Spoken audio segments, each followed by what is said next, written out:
All right, sorry, Mike. It asked me, is it okay to live stream it or whatever, I guess. Yeah, I'm just getting it set on. This will be unlisted, so it will be recorded. And hold Okay. on just a second.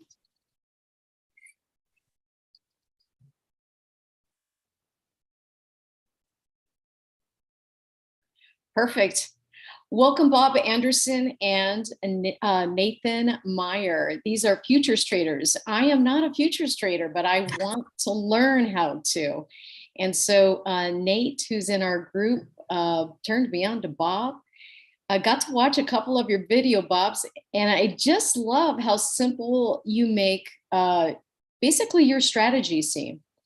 I mean, you've taken one piece of a strategy, you've broken it down basically into a couple major points, and then you just keep repeating that strategy over and over again. And you call it the continuation trade. And I just wanted to welcome you to Trading Made Simple. And I'm hoping that we can ask you a couple questions and have you walk through this with us. And then Sure. hopefully maybe one of these days we'll have you live. So tell us about your background. How did you get into futures trading? Well, gee, how did I get into futures trading?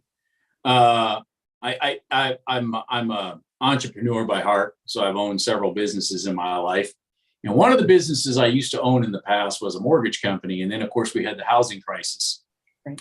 So there I was sitting there with, some cash and a wild dream, because I've done some trading in the past where the dot-com bust and all that kind of stuff, as everybody I'm sure watching this has been through. But anyways, I started futures trading in oil. Had a lot of movement to it at the time in the ES back in those days. So like 09, 10, the ES didn't have the momentum and the carry through it had. Instead, traders doing it were trying to get a point here or 2 points there, whereas oil's over here, running 30, 40, 50 points, and it's $10 a tick. And it's like, hey, this is great. So I started trading oil. Now, oil is a beast of its own, and it has its own breath. But I enjoyed it.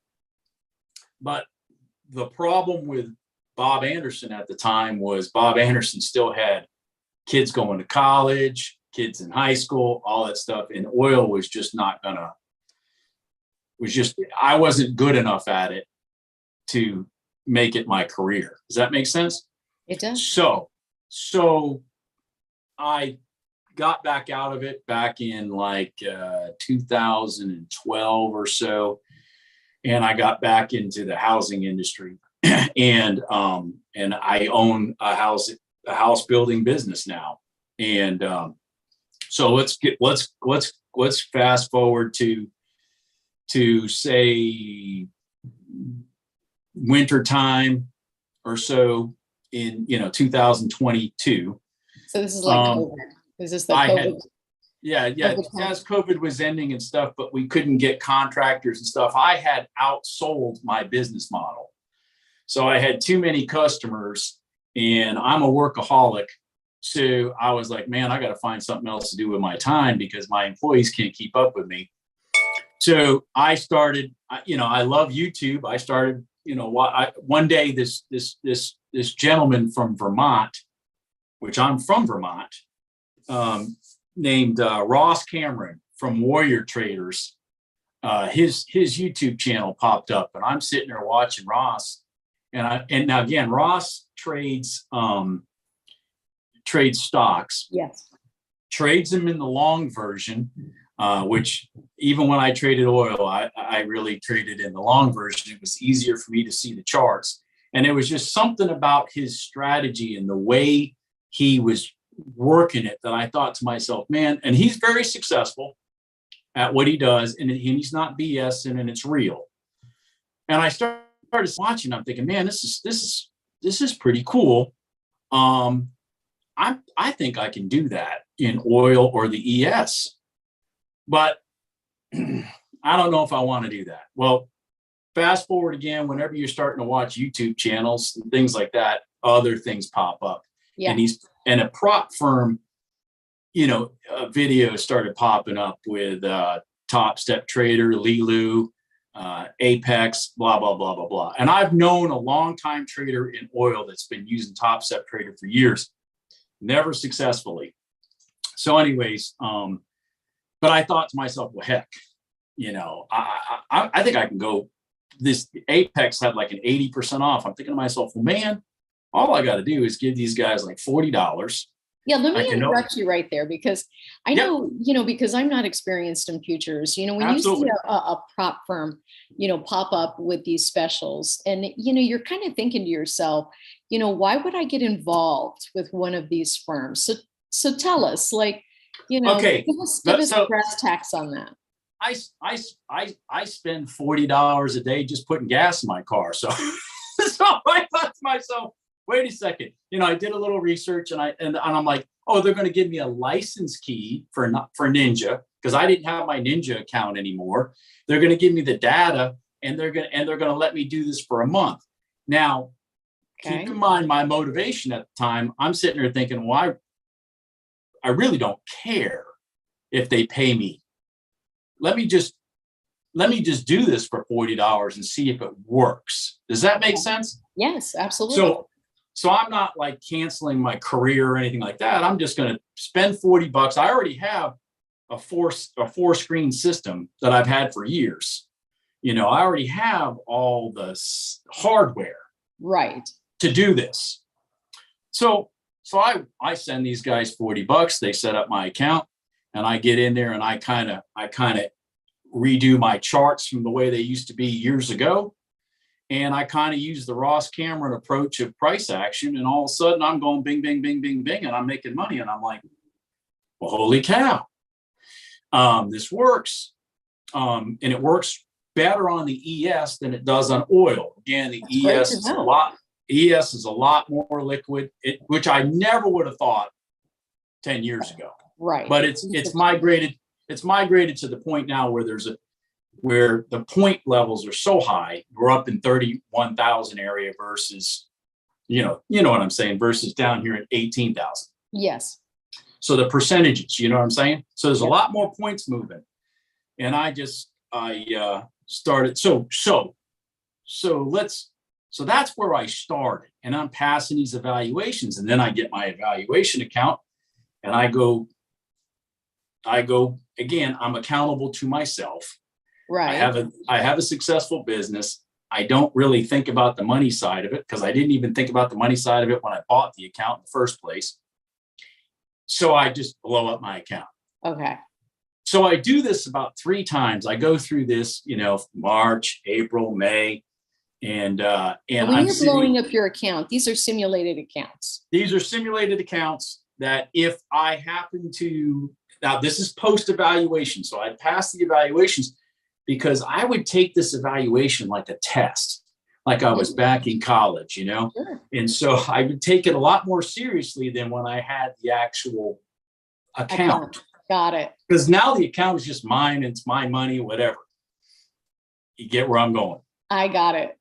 So fast forward to August 15th, I believe it was, 2022. I said to myself, Bob, the only way I think you're going to get out of this rut of I was passing these, had 10 days to pass these evaluations, and I was passing them in 7-8 days. Oh, wow. So I'd have to fake a couple days just to get my account. So I said, the only way I'm going to get beyond that, and actually get paid from these people, is I got to figure out a way to hold myself accountable. Okay. If you get where I'm going. I totally. All right. So that's where my YouTube channel came from. Oh. Yes.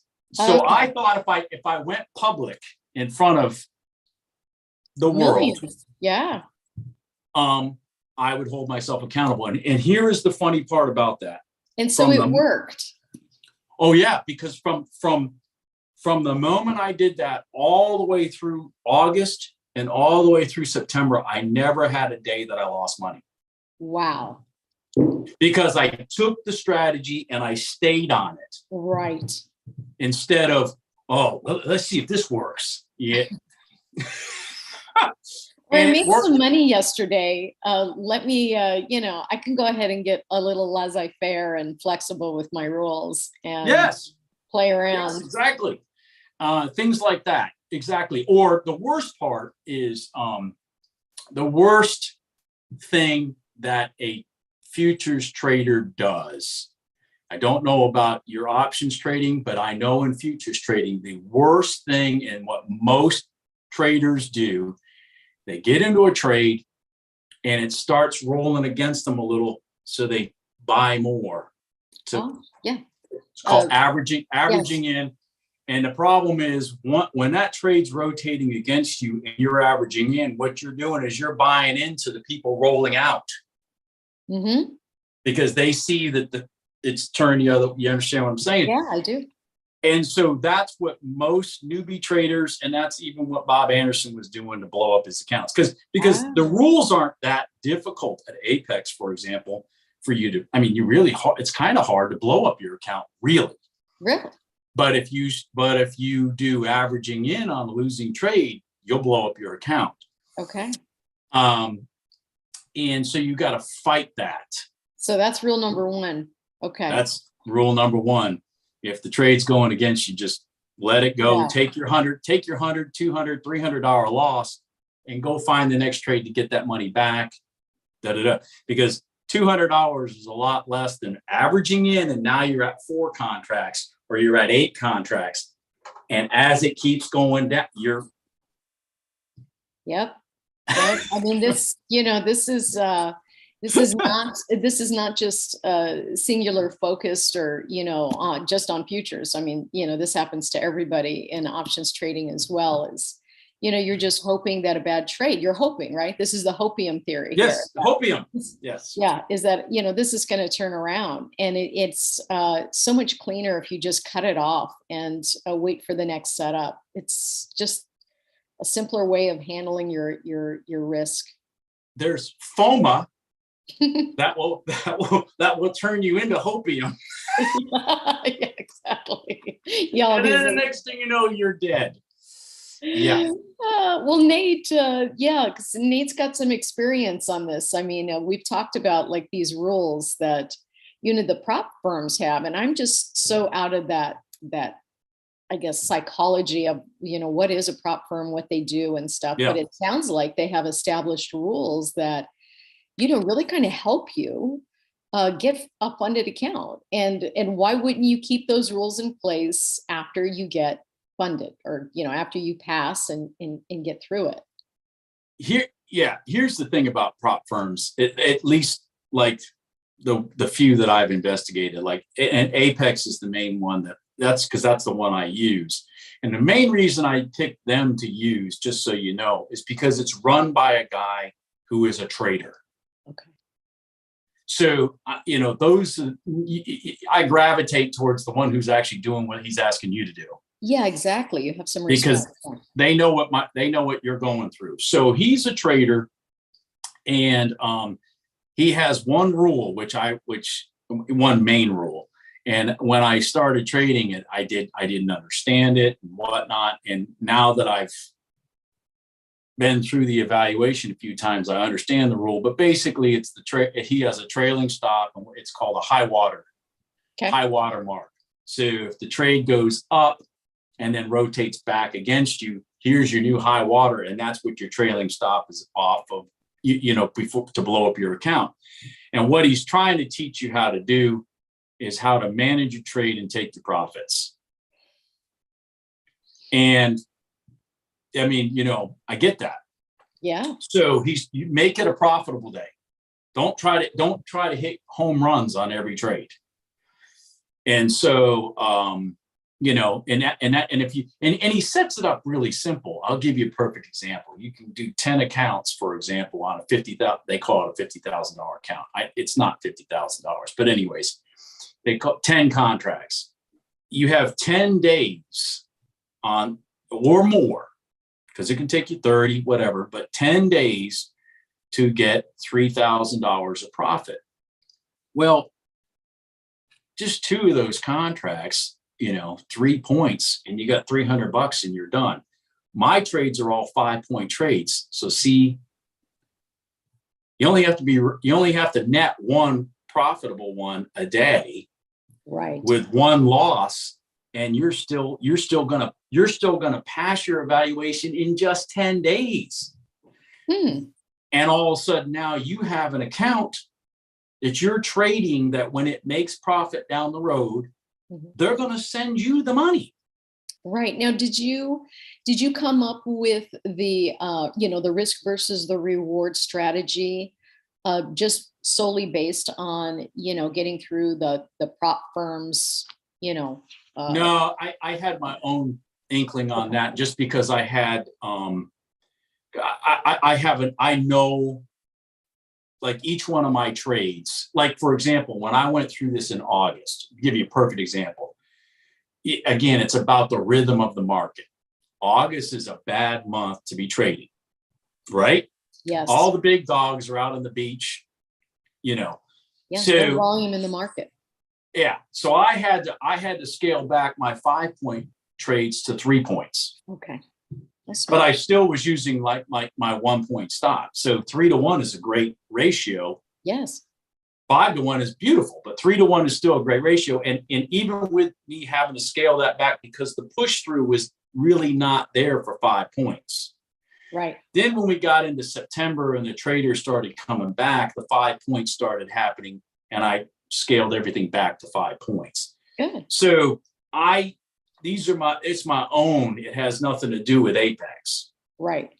If that makes sense. Now, do you have these rules that you've now adopted, a mixture of your own as well as Apex's? Do you have them like listed somewhere in your office or in front of you, so that you're not, flexible with your psychology in the morning? Or do you just trust yourself? Well, no, it's a good question. And that's because Ninja Trader, which is what I use, kind of like you use Toss. Ninja has ATM strategies, so that, which is automatic trade strategy. Okay. So that every time I click the button and I bring a trade onto my screen, it automatically sets up 5-point target, 1-point stop. Oh, perfect. Okay. So you never mess around with that template. I have to break my own ATM to break my rules. Got it. Okay. And so that's a template you can program in there, and you just mess around with it. Okay. That's great. Yeah. So tell us about your continuation trade. So this is the trade really that propelled you from being able to not just, get involved with the prop firm, but actually succeed and pass their tests so that you could get your own account. And so now you're in your own accounts and you're not blowing them up. And that seems to be very typical for a lot of people, is once they pass, they get relaxed on the rules. And then all of a sudden they blow up their account and have to start all over again. Well, I think most of them don't even pass. I think I saw an interview with the owner of Apex, and I don't remember the numbers specifically, but I believe he was using the number of like 90% don't even pass their evaluations. And then, then when you get the 10% that do pass, at least 5% don't even get to the point where they get funded. So that's where Bob was. That's where I was. I would get past the evaluation, but I never got to the funded until I started this channel. Excellent. Holding myself accountable. But this is all about that. That's so interesting. I know that there's going to be a lot of people out there that, got to the level of futures trading where they want to get involved in a prop firm. And so this is a great story. I just didn't know that, but that's what the diary was all about. Yeah. Yeah, that's exactly what it was about. And what to coin the phrase, what had happened was I put it out there. I think it was August 15th was the first video I ever put out there. And by the time I got to like September 15th, I had like 500 people, watching these diaries, because I used to do a daily one. Here's the trades I took. Oh. And I think what really got people, the ones that understand trading, is I would come on and I would say, okay, I had 3 wins, I had 4 break evens, and I had 4 losses, and I made $280. Oh, They'd be like, how the hell did he do that? Well, again, it's because the stop loss was a lot different than, yeah. and I've had You a lot figured of, out the math from the beginning. yeah, You just got the do the math math. together. Yeah, exactly. So anyways, so what happens as I'm documenting my journey is people started saying, well, what are these trades? What are you doing? So, so it evolved to, well, okay, well, I'll show you my trades, but I'm not a trading channel, and I don't You're want turning into one. well, yeah, but I don't want you to hold me accountable for the fact that the trade didn't work, when you tried it. Yeah, I mean, it's not going to work 100% of the time. I mean, I that's just showed you that it didn't up here. I said it didn't work. It didn't work, say 7 out of 10 times for profit target, but right. it still made me $380 or whatever the scenario was. Exactly. Now the trade works, but I'm very conservative. If I get knocked out 5 times, it still works probably 3 of those 5, but I didn't allow it to the 2 times that it wouldn't have worked, to give it all the room. Right. To hang yourself or whatever. Yeah. So I think that's so common, for traders is, it's the base hits that get our consistency and our confidence up. And I talk about this a lot. And then what ends up happening is everyone wants to scale bigger and they want to make more quicker. And then all of a sudden they blow up their account. And then it's back to the drawing board. And it gets emotionally exhausting is what it does, and physically as well. It just is tiring.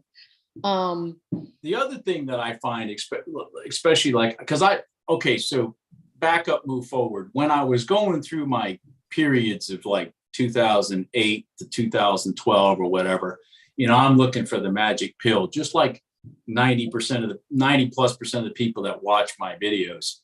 And so I did every, whatever you want to call it, every indicator. Well, I did every indicator. I did every, where you can go in and sign up and be in somebody's trading room for a month. I did all those things for every freaking company you can imagine that had anything to do with trading oil, that had anything to trade ES. And so I've been through Quick Pop. I've been through Viper Trading. I've been through all these people. Okay. What was frustrating to me, being a very analytical person, is, they're trying to have a high win percentage because that's what they think sells somebody. Oh my God, you're so right on this, because it's not the win percentage, it's the profit. I'm having nightmares by telling this story. So it's not about, it's high win percentage. Oh, we got 95% win percentage. Come into our room, and and you get in there and you realize that they got a 20-point stop for a 4-point target. And then you start doing the math backwards and you realize, well, wait a second, it's just very frustrating. And this is a funny story. I love indicators. I'm an indicator freak. And so I'm making a bot, that self-trades or whatever. Yep. And on the back testing, I found that the strategy that we were using, that the losses are more. There's the win rate is not good, but the percentage that it wins makes up, far exceeds the P&L. But boy, when you look and go, well, wait a minute, I have, as an example, 37 wins comparably to, 57 losses. Yeah. You look at that and you're like, well, that doesn't look good on paper. No, but then you look at your P&L and it's fabulous. And you go, and then you start to think about the psychology of an actual person, a human being, right? Putting on those trades. Now think about that for a moment. So yes, the psychology of the loss is going to kill you, because what ends up happening is you do have more losses, but if you can keep those losses minimal, comparably to your wins, you're still going to outperform. If you could be mechanical, right? Not emotional, and keep going and going and going. Hence the bot. I want to create a system that does it, because I wouldn't be able to look. I wouldn't be able to look. And I don't think most human beings can do this. I've said on my channel several times, and I've had people question me on it. I've said on my channel several times, well, I had 4 break evens, but I consider those wins. And what do you mean it's a win? No. If you go to my ATM strategy, the reason it's a break even is because from the moment I entered that trade and I put a point at risk, for example, it went 2 points in my favor, dropped me to break even. It just didn't have the follow through to my target. So that's a win, meaning I was on the right side of the market. Yes, yes. And that's all I'm looking for. I want to be on the right side of the market. If I hit target, great. If I don't, I'm not going to cry about it. I just paid commissions of freaking $4. Who cares? Right, right. I'm trying to make $400 and I lost, and I paid $4. Who cares? Yeah. No, I love our conversation because I didn't know this at all, by the way. And so I just love the connections that you make as you're trading with other traders. And, these are lessons that are hard to teach without the experience of going through it, whether you're doing back testing or you're simulated trading or you're actually trading. And so that experience and that knowledge that you're gaining, right, helps you to formulate your own, actions and reactions to certain things. So I love it. I just love it. So now you developed a system to get through the prop, and you created the diary, keeping you honest. And now you're still screwing things up, by the way, but. Hey, but in my diary, I had to pointed out to everybody, I believe it was last week. The days go by. I believe it was last week. I blew up all my, I bought, okay. So let's just quickly talk about trading for a second. Okay. One of the things that I struggle with, still to this day, is the dollar amount, because futures dollars can get big, you're in this little trade and it's going, and all of a sudden it's $1,000 this way, and then you're like, oh shit. One of the things that and again, this is from the channel, people talking to me, because I say to myself, well, the real reason I'm doing this is as a supplement later down the road, keep my fingers good in trading, what I mean? Don't get too dusty. And then when I get further down the road and I'm going to be retired, this will make a great supplemental income. I can sit down, make, 2 times a week, make $400 a day. Boom. Right. You know what I mean? And be done in 30 minutes. Right. So that's what because I'm sitting there looking, well, I'm going to pay this guy $40 to start this account. Why would I got free time on my hands. Sure. It'll stop me from selling more houses and making everybody too busy. So anyways, my point of that is, so as people started asking me, well, you're in a 10 contract account, Bob, why do you only trade 1 or 2 contracts? And it's because the psychology of the dollars for me. And so they were like, somebody brought up the idea of copy traders, and so Apex had a copy trader. So I went and got 4 evaluation accounts, and I tied it to my primary account, and I started copy trading. And those 4 accounts needed to hit $1,500 in 10 days. And so what I would do is I would just hit the $150 or whatever a day, and then just delink it. Yes. You know what I mean? So that I can just keep trading my main account, because why blow them up?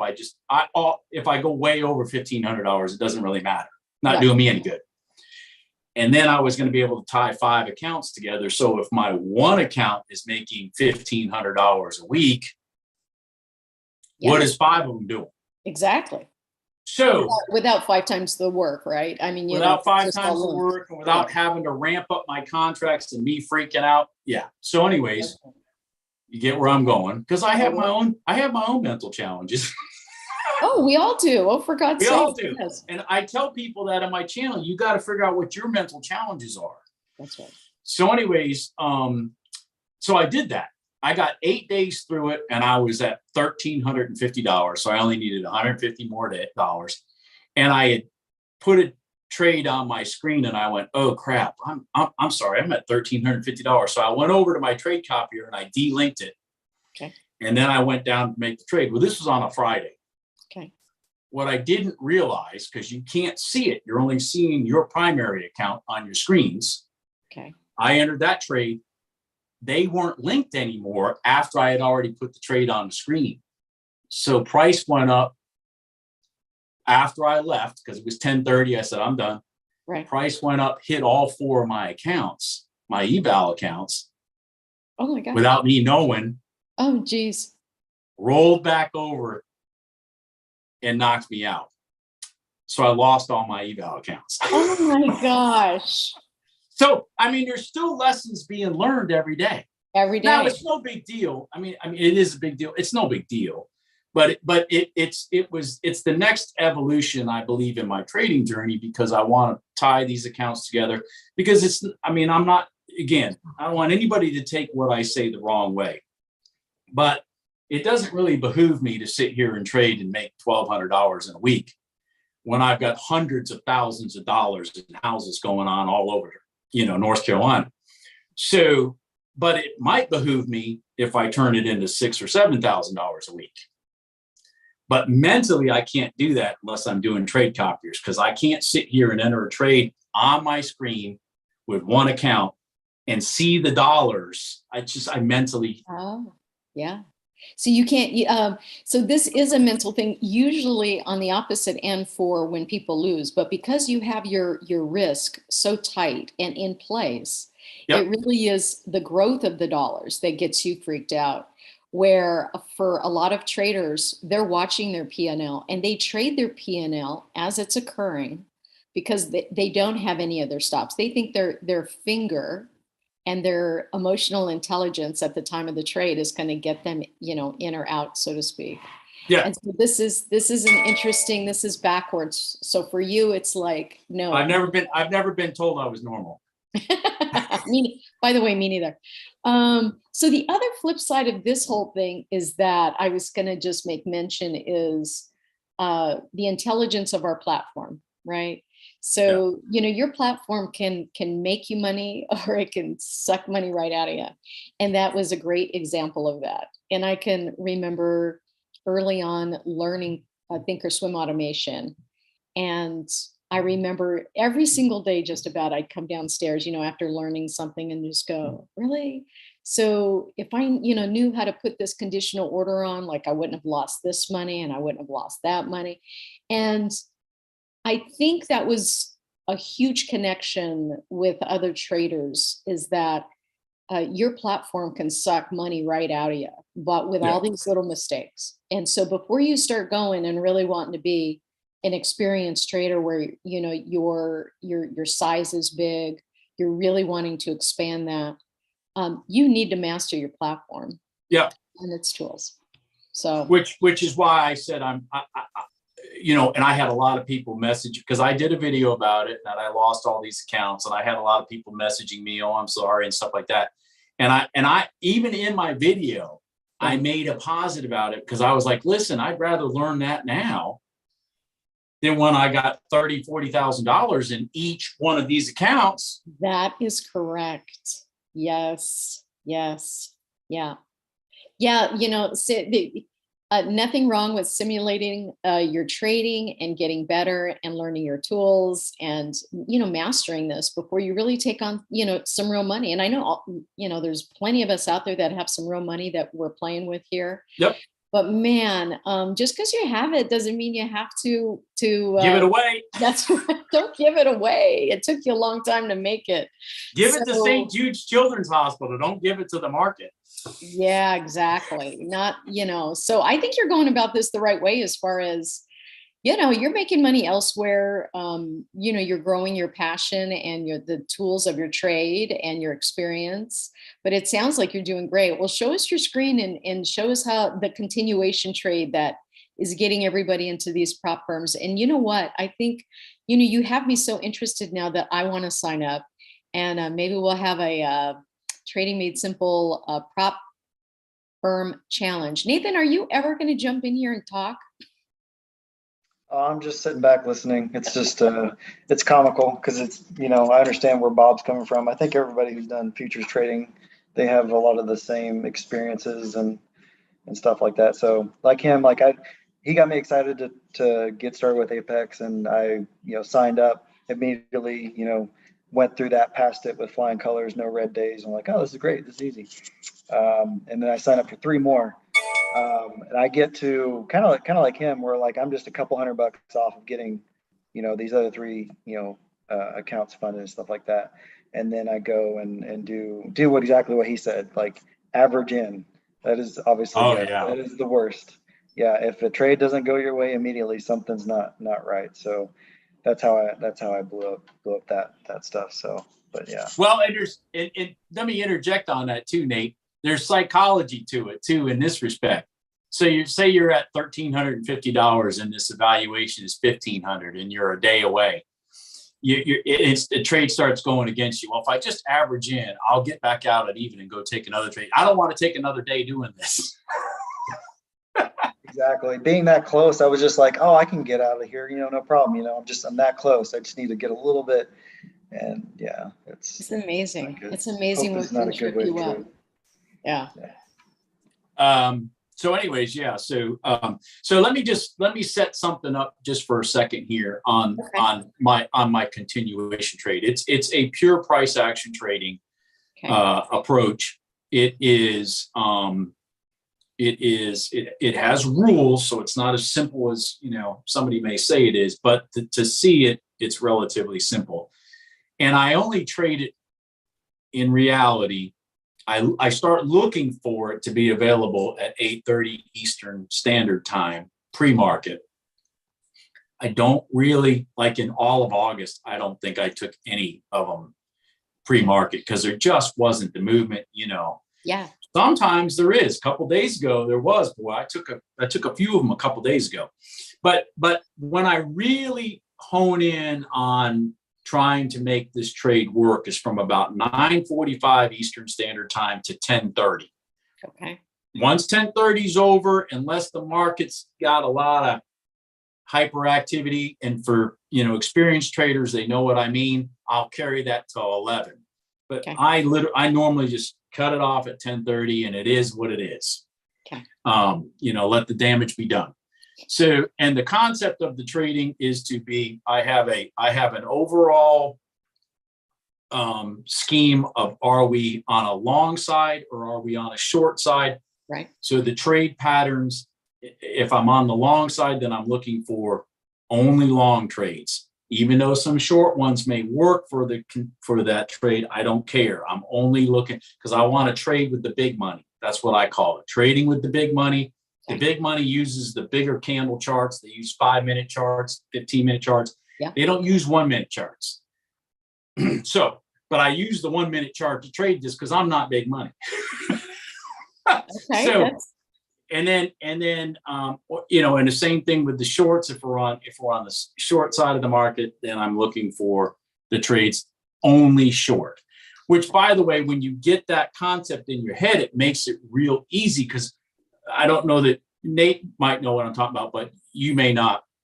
On Ninja, you can literally write on your chart. So if you see yourself on the south side of the market, so you see yourself only looking for shorts, on Ninja, you literally can just set a trade on your chart, leave it there, and then while the trade's setting up, you can drag it and drop it in place. So it's all there. All you gotta do is drag and drop it, and then wham. Oh, sweet. So some of my trades, they're in, and then, not even a minute later, boom, $500, you're done. Wow. So, but you got to be on that edge of where the setup is. And so you take your trade that's already on your screen with your automatic trading, strategy, that I talked about, where it sets your stops and your targets on there. And you drag it and you drop it underneath that candle, and then wham, you're in. Okay. And it either works or it doesn't. And the worst thing you can do is grab that stop and start moving it, as we talked about. Right. Okay. So I'm going to flip this chart over because I can just blab all day. Let's talk about, I'm going to try to go back on my 1 minute chart. I'm going to try to go back to yesterday because today was a dog day. Hold on here. Give me a second. Chart here. Trying to get all these. Okay. Trying to get all this junk off my screen here.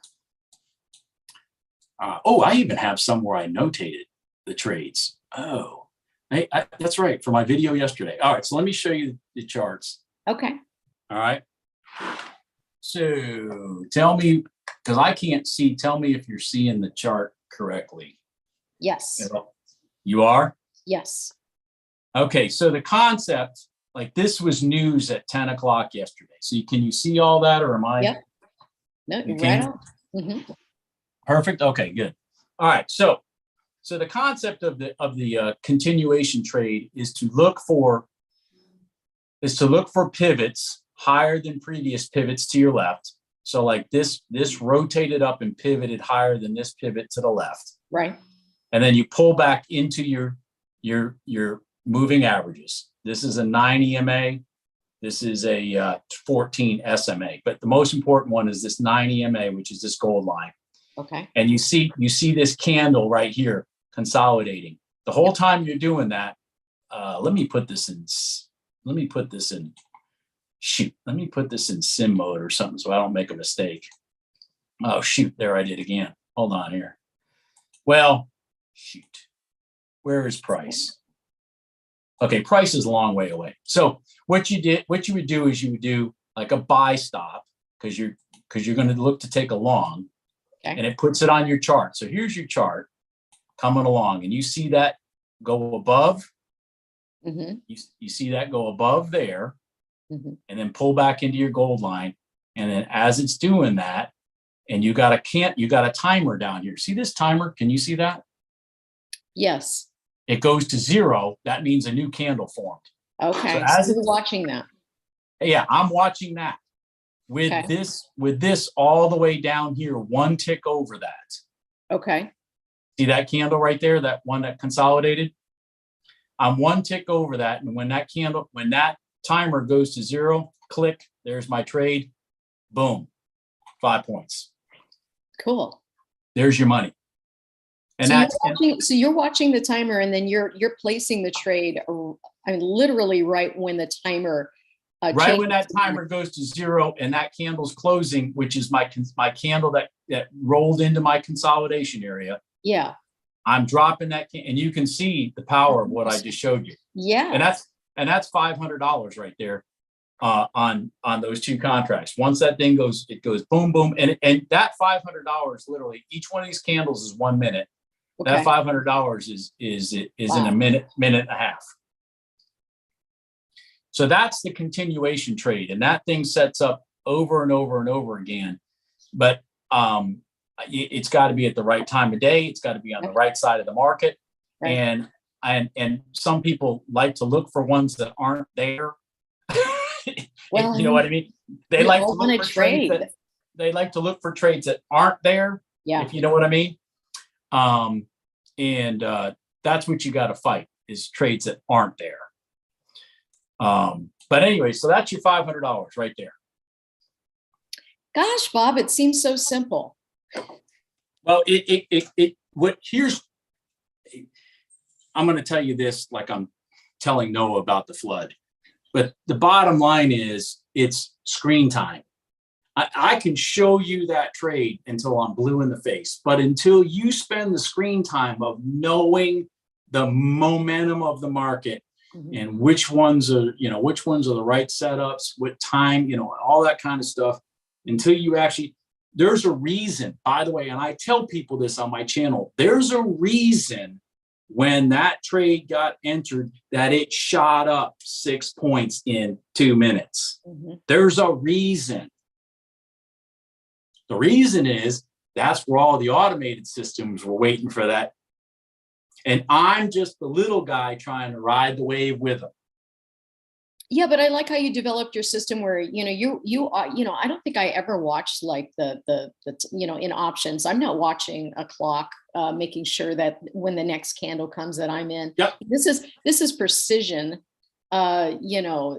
placement, which, for me, that's something that would be very different. Totally different. Practice Totally different than what you're doing. Absolutely. Exactly. Totally different. And so I find this interesting. And so, that precision that you're talking about, for a lot of people that are just not recognizing that, what you're doing is very specific and it has precision involved and you have to practice that. I really think now all of a sudden I want to do this challenge. I want to sign up for a prop firm now, and I want to do the challenge and see if I can master the skill of futures. My favorite trade was the one to the left of it, which is, and Nate has, if he's watched my videos, he knows, but it's the overnight open trade. That's my favorite. But that's not the one that I can necessarily take to pass the challenges because it doesn't happen every day. If we got a trending market, the open's long gone. Right. But I think it's cool though that you basically developed this specifically to, get through the prop firm. And I think a lot of people, literally 90% of people are not able to pass that. And isn't that interesting? Oh, yeah. So yeah, we gotta do something. Maybe we can do something together, all three of us, Nate, you and me, and do something where we can sign some people up, let us all get into this system basically of trying to pass the prop firm. I think it sounds very challenging. Yeah, and I've said this in my videos because it's true. Where I came up with these, by the way, is looking for, I call them the anomalies. The ES, I mean, and again, for me, this was probably a huge benefit. You know how like if you take a picture of somebody and then you take a picture of them again 10 years later, but I haven't seen the person for 10 years, they look different. Mm-hmm. But if you live with the person, you don't realize that you got where I'm going? Yeah, the subtle differences, sure. So follow me here. Okay. When I signed up for this prop firm and I turned on these charts again, I'm going, what the hell is going on? The ES doesn't move 5 points. Because my perspective of it back in those days is the damn thing didn't move 5 points. Right. So I started studying the charts a lot more, kind of like Ross Cameron. Yeah. Where are the anomalies? I'm looking for the anomaly. So when I enter a trade, I'm in a trade for like 2 minutes. Okay. Whereas if you're just saying, well, I'm on the right side of the market, I'm going to enter here, and you could be sitting there for freaking 10 minutes for it to work. Right. I'm not looking for 10 minutes. I tell people my trade, when I enter it, it either works or I'm out. Got it. Because I'm expecting it to do what that one there did, which is shoot right on through. Now, what may happen is I may go to break even and it rolls back and ticks me out, and but again, that's why I say, hey, I was on the right side of the trade. Right. Because I wasn't in the noise. I was in the move. Right. You were in the slingshot, I was in the slingshot. Yep. You were in the right spot. The spot that you actually planned, like a sniper, the spot that you actually planned, you did get that right. So you're not like willy-nilly all over the place. Just, I feel like trading and I'm going to get in. So that is a skill that is, you're developing. And here's the interesting part about that is, like, I have people message me. I'm a scalp trader. They're a scalper, let's just say, which I couldn't even imagine trying to scalp this shit. But the point is that I sit there and I think to myself, I'm not a scalper because for those that have traded the ES a long time, and they think back in time, 5 points is a huge move in the ES, especially in a minute or two. Not over 30 minutes. Right. But in a minute or two, and you see that thing just lightening up. Yep. That's velocity. Yeah. I love that. Yeah, that's That's the only time I scalp is when you have that volume and that velocity. You need it. You need it for, a call option or a put option. Any option traders out there know exactly what I'm talking about. And you recognize as well those little micro movements of futures. If it goes against you, it costs you a lot of money. Those are little micro movements. These ticks, that we just kind of throw around that name tick. Well, those ticks get expensive when they go against you. And well, take that continuation trade. The way I have my ATM strategy set up, I'm risking $62.50 a contract. So that's 2 contracts. What's that? $125. Mm-hmm. And when it goes up, those 2 in those 2 minutes, 5 points, that's $500. Mm-hmm.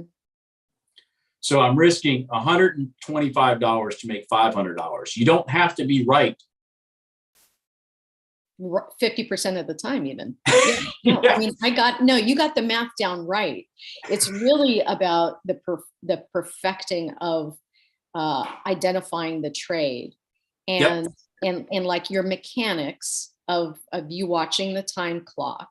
I see this all as like very important points. Yep. Then of course, the nuances to the game though are you can recognize chop, or that, the market, we called it this morning, was whippy as an example. There was these wicks all over the place. There was, no full body candles were coming about. Price action, even, today, the price action's terrible today to trade even for options.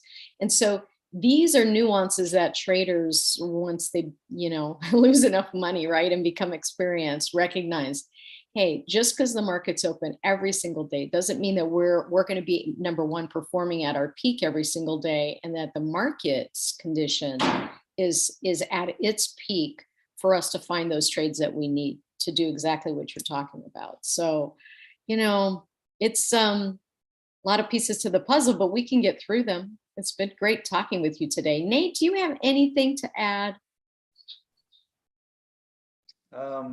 No, I think so. So Bob, when I first found your channel, I just recognized from the course of my own trading journey and other people that I've found to be successful in trading, it all just kind of clicked together, which is kind of why I really resonated with what you were doing. My strategy again it isn't Bob's. It's a combination of a lot of different things I've learned. It just so happens that his trade is one of mine in a sense. So, but what I don't do, and I think I probably need to start doing more, is my ATM, I usually will set its default at 7 point stop, 7 point profit. And then I will drag my stop loss and my profit to levels that I think are appropriate for the market where we're at. So my stop, for example, will be under a prior pivot low or the entry candle or something like that. So it's based off of like a market structure point. And then my take profit will be some target level. Look to the left, there's a resistance level target there. Yep. Some prior pivot level, daily high, whatever, VWAP, whatever it is. And so that's my original or my own trading style. But I think Bob has a good point here, is that a lot of the times when I enter the trades, I'll get my quick little pop and it might come in and roll me out and get me out for, a loss when I was in fact on the right side of the market, but it just didn't have the momentum to go up to whatever I was targeting. You could have been like 10 points or something like that, which is, like he says, it's a huge move. So I think for me, I think it's going to be taking my trades, but whittling them down to not enter all of the variations that I do, but and setting that ATM so that when I am wrong, can she come to my house too? Yeah, she should come to my house. Tanya, you have some. Tanya, oh Tanya, you got some new customers, Tanya. Yeah, she's good. That's awesome. I'll give you my address. You cannot not do this. When you're live, it's Yeah. Well, that's why I don't have my camera on. I don't. There's all kinds of stuff going on in the background here. So, but yeah. So, anyways, to kind of wrap it up here, put a package on it. I think I just need to tighten up my risk. And if it doesn't work immediately, like we always know that sometimes it doesn't. just get out for that small little loss and look for the next trade. Because sometimes what will happen is, you'll get into what looks like to be another leg up, and it'll roll you out. And especially, I do trade the open, which maybe I should stop, but I always trade the open, even the first 15 minutes. So, but those candles they can be pretty big. So if you do get wicked out on one of those before it even makes it move higher, it's just, dropping down to grab more liquidity before next push higher. You can get down. I call those the equity. I call those the equity grabbers. Yep. Those big boys can do it. I've been told that, the people with the big money, they don't really trade with stop losses. They'll let the market come against them, and then they'll buy more and more as it goes down, because they have enough buying power to make it go their way. Yep. So we don't, unfortunately. No, we're not even close. Yeah. And what Nate is talking about is exactly, if you take my 3 trading strategies that I use, it's because I spent time staring at these charts and seeing at least 3 times that there's an anomaly that happens in the market where the big money steps in, and I'm going to be right there with them. Got it. When they're getting ready. Perfect example, and we didn't go over it, but my overnight open trade. That is a perfect. How many times I've seen that thing where you can see the money makers just running it up, and everybody. Then you get FOMO. And on a dime, that thing reverses and they clean everybody out. And I know exactly where that dime is. Right. So I'm there with them. Right. Yeah, Sandy, that was actually one we pointed out today. If you take a look at the 5-minute chart, I think it was after 15 minutes that we're up, that third 5-minute candle was a very bullish candle. It was very, very red. Ended up almost at its high. And I told you more on the live stream, I was like, big players made that candle look the way it did, because the next candle, when it opened, it went 1 tick higher, maybe 2, I think, to fill everybody that was going to go long, because, we're going up. And it slammed all the way down and took out that entire candle. And it dumped like 30 points. Yeah. So there's definitely things like that pop up. This has been a lot of fun. And Bob, I really appreciate your time today. Nate, I always appreciate your time and your expertise on these topics. I think we're going to have, I'm going to talk to you, Bob, and Nate, maybe we can do a little prop challenge and get something going. Something's got to get me into it. I'm like Nate. I'm just trying to survive. I'm just trying to learn. And, I guess because I'm so busy and I have so many things on my plate, sometimes to learn something new, like I have to have some sort of catalyst for me to sign up for something. And then of course I got to get a new platform, which, I've been on ThinkorSwim forever. And so for me to get on Ninja Trader would be like pulling teeth. So this would, this is a catalyst, I guess, to really go outside of my own skin to do something a tad bit different, but it seems very challenging. And I think, based on what I've watched and stuff, I have the interest. I just need the catalyst to jump in, and maybe this is it. So I appreciate you guys' time today. I hope we could do this again soon. Yep.